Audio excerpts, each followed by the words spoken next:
sejahtera buat kita semua, anak-anak. Ibu berharap kamu dalam keadaan sehat walafiat, tetaplah di rumah dan tetap melaksanakan protokol kesehatan. Anak-anak, hari ini kita mempelajari tentang mobilitas penduduk dan tenaga kerja. Untuk itu, marilah tonton dan amati video berikut ini.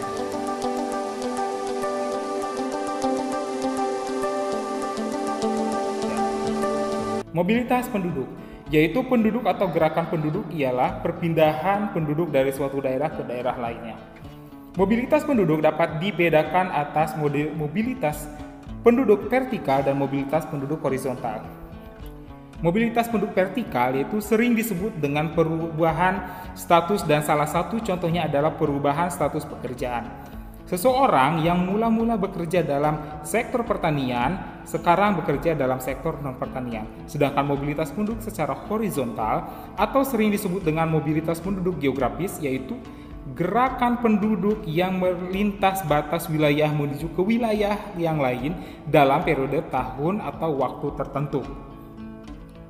Yang kedua, jenis-jenis dari mobilitas penduduk, yaitu adanya migrasi, yaitu mobilitas penduduk yang bertujuan untuk menetapkan di daerah baru.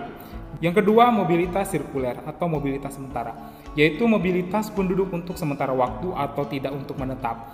Contohnya, setelah panen dan tidak ada kegiatan, para petani pergi ke kota untuk mencari nafkah atau migrasi musiman. Atau para pekerja yang pada waktu pagi pergi ke kota dan sorenya kembali ke tempat tinggalnya di pinggiran kota.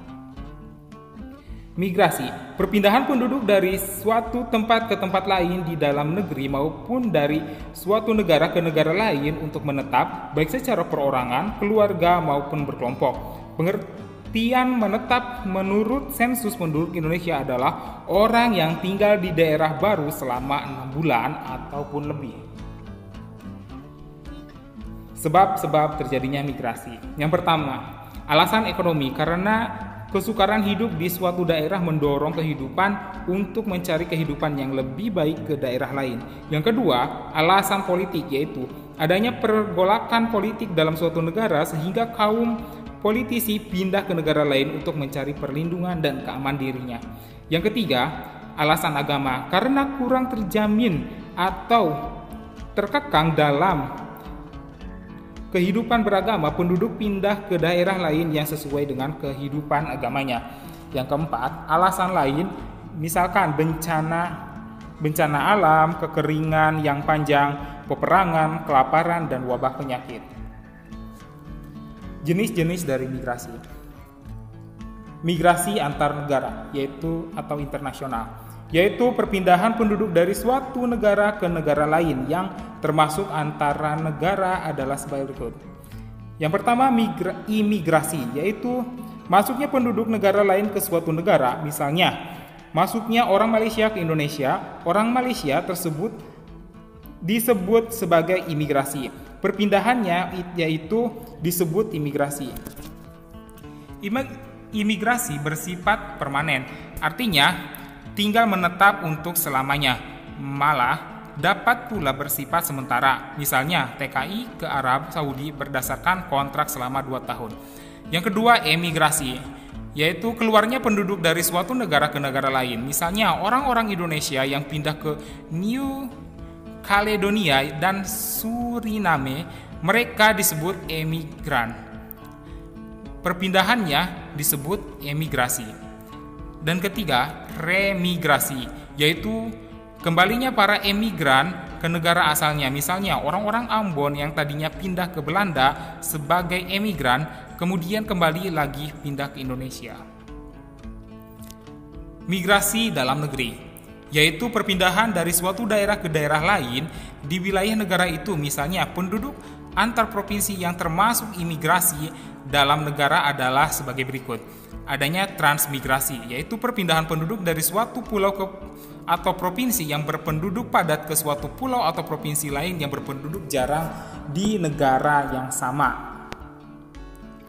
Macam-macam transmigrasi, yaitu transmigrasi umum, yaitu transmigrasi yang Semua biaya ditanggung pemerintah, baik biaya perjalanan maupun biaya hidup selama 1 tahun di daerah transmigrasi.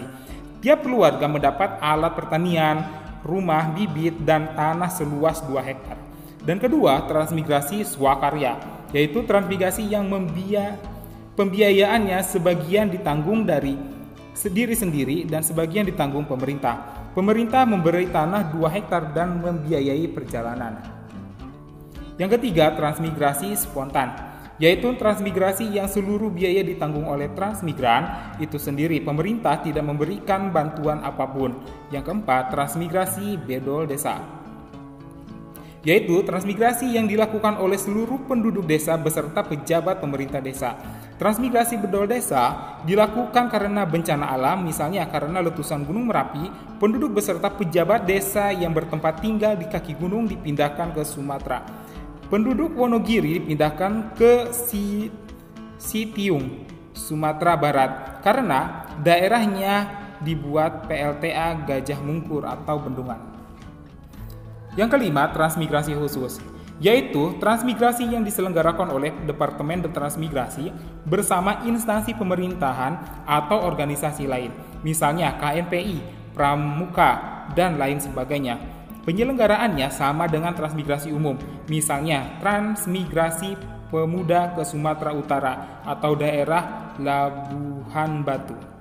Yang keenam, transmigrasi bekas pejuang, yaitu transmigrasi yang diselenggarakan oleh bekas pejuang dan hak yang ditransmigrasikan adalah mantan ABRI yang sudah pensiun. Daerah transmigrasinya adalah Kalimantan Barat dan Lampung. Yang selanjutnya, urbanisasi, yaitu perpindahan penduduk dari desa ke kota atau kota ke kota-kota besar.